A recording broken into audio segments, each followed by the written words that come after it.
Happy New Year, everyone. It's 2025. Yeah. And the confetti has barely settled, but the global economy is already staring down some pretty serious challenges this year. Yeah, no kidding. Before we get too far into it, if you find this breakdown helpful, please hit that subscribe button so you don't miss out on future episodes. Now, based on what we're seeing from our research, 3 big themes are set to dominate the economic landscape this year. Okay. The potential for some all-out trade wars. Right. Inflation that just won't quit. Yeah. And the growing economic fallout from climate change. Yeah, that's a big one. What's really fascinating to me here is that these challenges are all kind of deeply intertwined. Oh, interesting. How so? Well, for instance, trade wars can actually worsen inflation by driving up the cost of imported goods. Oh, I see. And, climate change can disrupt those intricate global supply chains, which further pushes prices up and even spokes new trade disputes. It's like a domino effect, right? One thing impacts another, and it all just gets really messy really fast. Exactly. And understanding those connections, I think, is really key to navigating the economic landscape of 2025. Okay, so let's dive into those trade wars first. The big news, of course, is Donald Trump's return to the White House. Yep. And his campaign promises to impose tariffs on, a lot of countries. Yes, a long list. We're talking at least 10 to 20% tax on almost everything coming into the U.S. At least. And he's already named some specific targets. China, Mexico, Canada, Brazil, India. Whoa. The European Union. Wow. And even the BRICS nations. In fact, he's vowed to hit China, Mexico, and Canada with new tariffs on day one. Really? Citing concerns like illegal immigration and drug smuggling. Oh, wow. The numbers are pretty staggering. He's threatened a 25% tariff on Chinese goods. Right. On top of any existing taxes. And even hinted at a possible 60% on some products. It's a lot. And then there's this whole reciprocal tariff strategy, which honestly sounds pretty intense. Can you break that down for us? Sure. It's essentially a tit-for-tat approach. He's saying, if you impose high tariffs on our goods, we'll hit you right back with the same. Okay. So countries like India and Brazil, which already have pretty substantial tariffs on U.S. goods, could find themselves in a full-blown tariff war. And it doesn't stop there. If the BRICS nations try to create their own currency to compete with the U.S. dollar, Trump has threatened a 100% tariff. 100%. It's honestly hard to even wrap your head around. I know, it's a lot. And the European Union isn't exempt either. Oh, no. Trump has suggested they need to increase oil and gas imports from the U.S. or face tariffs on their exports. Like what? Like cars and machinery. So we're potentially looking at a global trade war of unprecedented scale. But what would that actually look like for, say, the tech industry? I mean, so much of their manufacturing relies on global supply chains. That's a great point. The tech industry is particularly vulnerable to these trade wars. Imagine a company that manufactures smartphones, for example. All right. Many of the components are sourced from different countries. Yeah. The chips might come from Taiwan, the screens from South Korea, the batteries from China. If tariffs are imposed on these components, it could significantly increase the cost of production, making those smartphones much more expensive for consumers. And that could ripple outwards. Right? Hitting consumer wallets. Yeah. Potentially leading to job losses in the tech sector. Exactly. And it wouldn't just be the tech industry. Think about agriculture. Okay. The U.S. is a major exporter of agricultural products. Right. Like soybeans and corn. If other countries retaliate with tariffs on these products, American farmers could lose access to key markets, leading to a surplus of crops and potentially driving down prices. So it's not just about who wins the trade war. It's about the widespread economic damage that could be inflicted on everyone involved. Absolutely. Trade wars disrupt those intricate global supply chains that have become so integral to modern economies. And those disruptions have very real consequences for businesses, workers, and consumers alike. This brings us to a question for you listening. Have you personally experienced price increases on any goods due to tariffs in recent years? Share your thoughts and experiences in the comments below. And if you're finding this discussion insightful, don't forget to hit that like button. Now moving on to the second major challenge, inflation. The good news is that the International Monetary Fund, or the IMF, predicts global inflation will fall to 3.5% by the end of 2025. That sounds promising, but I have to admit, I'm a bit skeptical. Yeah, I mean, haven't we been hearing about inflation cooling down for a while now? we have. And 3.5% still feels pretty high. You're right to be skeptical. 3.5% is still significantly higher than the 2% target that many central banks, including the U.S. Federal Reserve, aim for. And there are several factors that could push inflation even higher in 2025. Like what? What are some of the things keeping economists up at night? Well, for one, there's the escalating geopolitical tension in West Asia. The ongoing conflict there is already causing major disruptions to global supply chains, Right. especially for energy. If things escalate further, it could lead to even higher oil prices, which would have a ripple effect throughout the global economy. Right, because oil is such a crucial input for so many industries. It is. From transportation to manufacturing. Yeah. Higher oil prices would essentially increase the cost of doing business across the board. Precisely. And then, of course, there's the wild card of Trump's tariff threats. Yeah.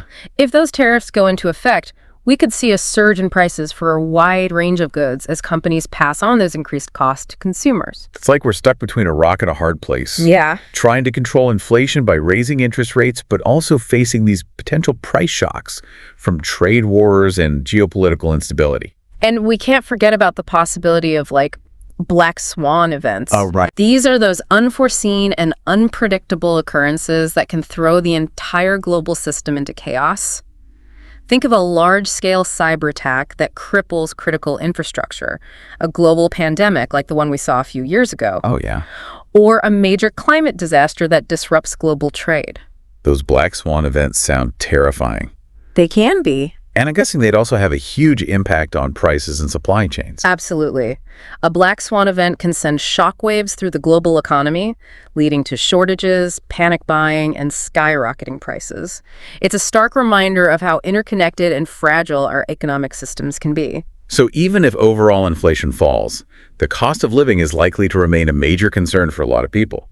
Yes, and it's crucial to remember that inflation doesn't affect everyone equally. Low-income households tend to be hit the hardest Right. because they spend a larger proportion of their income on essential goods and services. Right. Things like food and energy, which are often the most susceptible to price increases. It's a stark reminder that economic challenges often exacerbate existing inequalities. Exactly. And that brings us to our third major challenge, the economic impact of climate change, which is perhaps the most daunting of all. And before we dive into that, I just want to remind everyone that if you're finding this breakdown helpful, please hit that subscribe button and give us a like. It really helps us reach a wider audience. You know, we often think of climate change as an environmental issue, Right. but it's also a profound economic challenge. Yeah. We're already seeing the consequences in the form of more frequent and intense extreme weather events. Right. These events can disrupt agricultural production, damage critical infrastructure, and displace entire communities, all of which have significant economic costs. You know, it's easy to get caught up in the abstract idea of climate change. Yeah. But when you start talking about specific events, Right. it really hits home. Yeah. Like the recent floods in Bangladesh, for example. Oh, yeah. Entire villages were submerged, crops were destroyed, and millions of people were displaced. Right. The World Bank estimates the total economic damage could exceed $10 billion. It's a lot. That's a perfect example of how climate change is already having a devastating economic impact, particularly in developing countries. Right.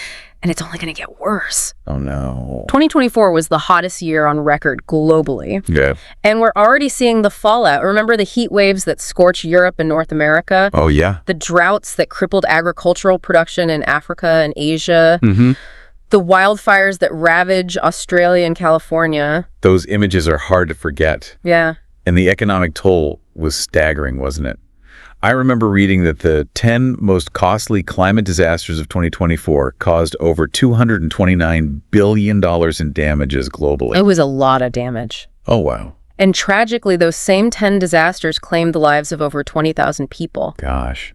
It's a stark reminder that climate change isn't just an environmental issue. Yeah. It's a humanitarian crisis with profound economic implications. And it seems like developing countries are bearing the brunt of these impacts. They are. I read that African nations are losing between 2% and 5% of their GDP annually due to climate change. That's a huge chunk of their economic output. It's a significant amount, and some countries are having to divert as much as 9% of their national budgets just to respond to climate-related disasters. Wow.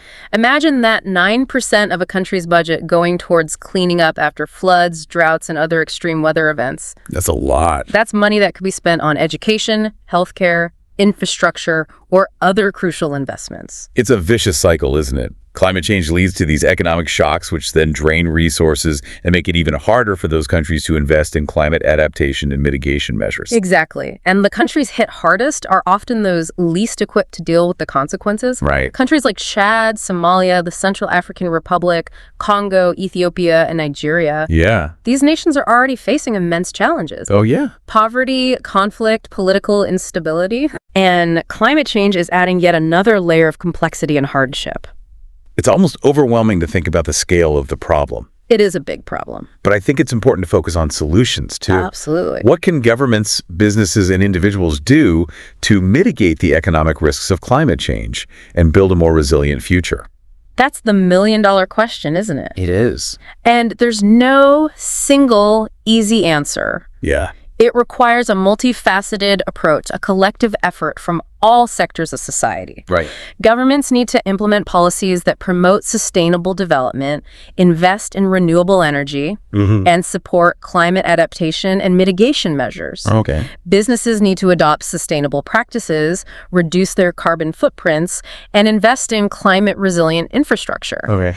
And individuals need to make changes in their own lives, Right. from reducing their consumption to supporting businesses that prioritize sustainability. It sounds like you're talking about a fundamental shift in our economic system. It is a shift. A move away from the traditional model of growth at all costs Yeah. towards a more sustainable and equitable model. Exactly. We need to redefine what we mean by economic growth. It can't just be about increasing GDP. Right. It has to be about creating an economy that works for everyone. Yeah. An economy that's in harmony with the planet. Right. An economy that's built to last. I think that's a message that resonates with a lot of people, I think so too. especially younger generations who are increasingly concerned about climate change and its impact on their future. I agree.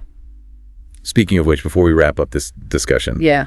I want to ask our listeners a question. Okay. What steps are you taking, or would you like to take, to mitigate climate change in your own lives? Share your thoughts and ideas in the comments below. We'd love to hear from you. And if you're finding this conversation insightful, don't forget to give us it really helps us spread the word. It feels like we've covered a lot of ground today. We have. From trade wars and inflation to the economic fallout of climate change.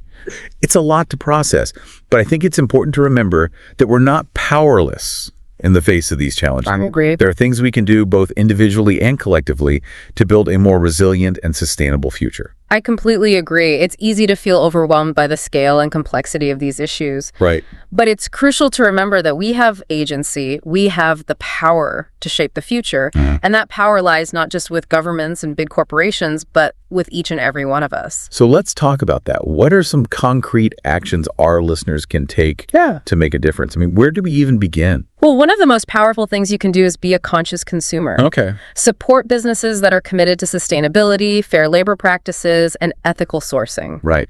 Vote with your wallet by choosing products that have a lower environmental impact.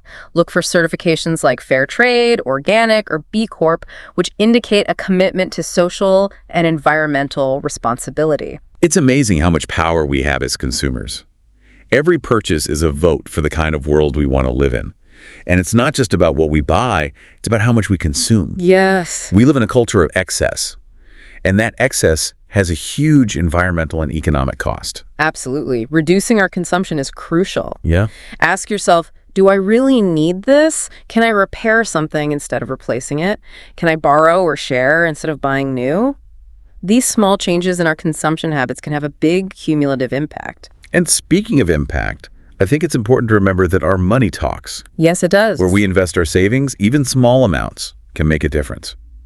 Have you heard much about impact investing? Yes, impact investing is a growing trend, and it's something I'm really excited about. It's about aligning your investments with your values. Instead of just focusing on financial returns, impact investors seek out companies and projects that are working to solve social and environmental problems. So you can actually make money while making a positive impact on the world. Exactly.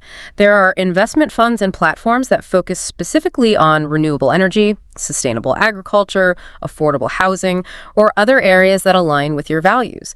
You can invest in companies that are developing innovative solutions to climate change, or in projects that are empowering communities and creating economic opportunities. That's fantastic. It's like a win-win.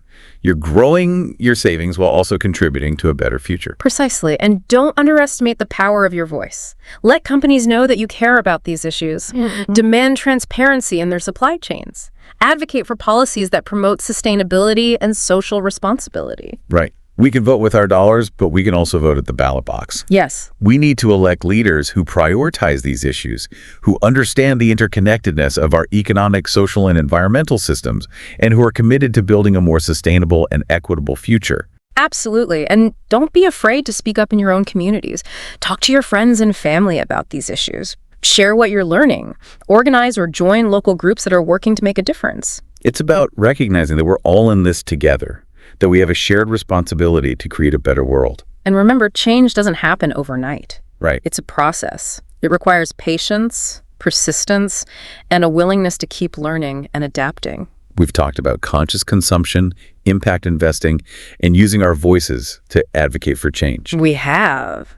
But I think it all starts with education, with staying informed. The more we understand about these complex issues, the better equipped we'll be to make informed choices and contribute to solutions. I couldn't agree more. Read books, listen to podcasts, attend webinars, engage in discussions. There are so many resources available to help us learn and grow.